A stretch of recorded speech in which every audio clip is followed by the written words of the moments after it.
Di tengah gemerlap kawasan elit Taman Golf Sukajadi, tersimpan kisah kelam yang mengiris hati.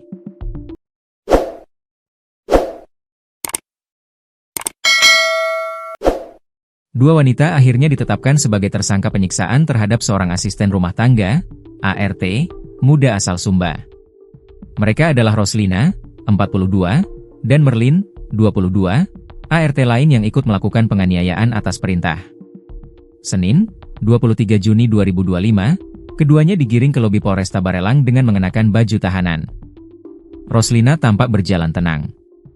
Sorot matanya tajam, datar, seolah tak peduli dengan puluhan kamera yang membidiknya. Mulutnya terkunci rapat, tak sepatah kata pun keluar. Masker medis menutupi sebagian wajahnya, namun tatapan dinginnya memancarkan sikap tak menyesal.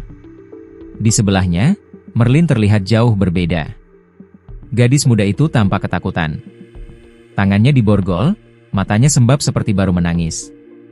Ia menunduk dalam-dalam, mencoba menghindari tatapan kamera dan publik yang mulai marah atas perlakuannya terhadap sesama perantau.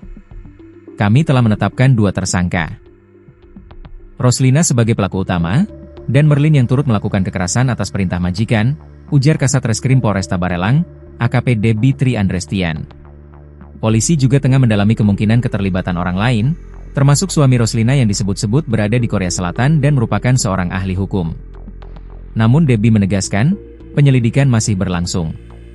Kisah penyiksaan ini menyeruak setelah korban, Intan, mengungkap kekejaman yang dialaminya selama bekerja.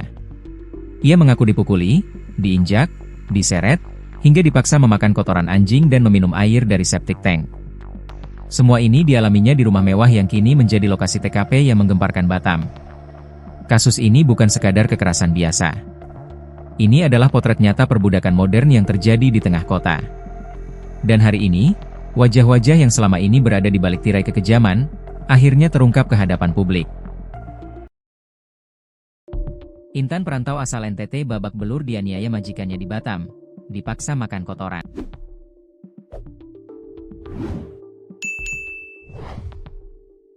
Terungkap nasib Intan, seorang perantau asal Sumba, Nusa Tenggara Timur, NTT, jadi korban penganiayaan majikan selama bekerja di Batam.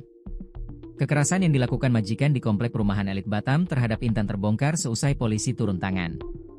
Ternyata penyiksaan yang dialami Intan tersebut tak hanya sekali dua kali saja. Bahkan Intan sampai babak belur dibuat si majikan yang bernama Rosalina ini.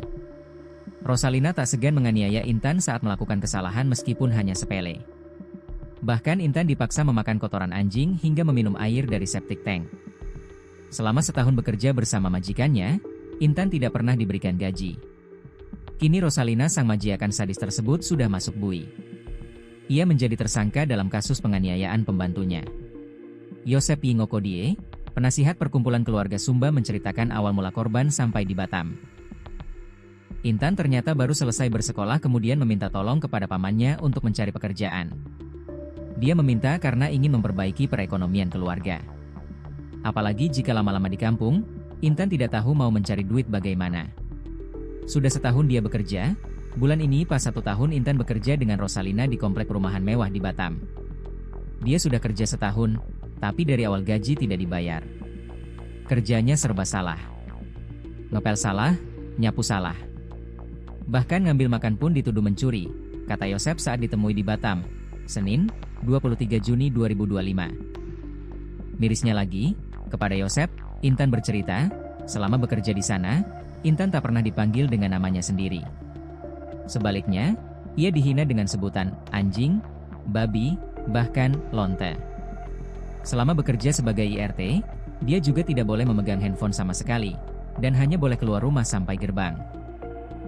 Kekerasan fisik dan psikis dialaminya hampir setiap malam dalam 2 bulan terakhir, hingga akhirnya ia tak tahan lagi.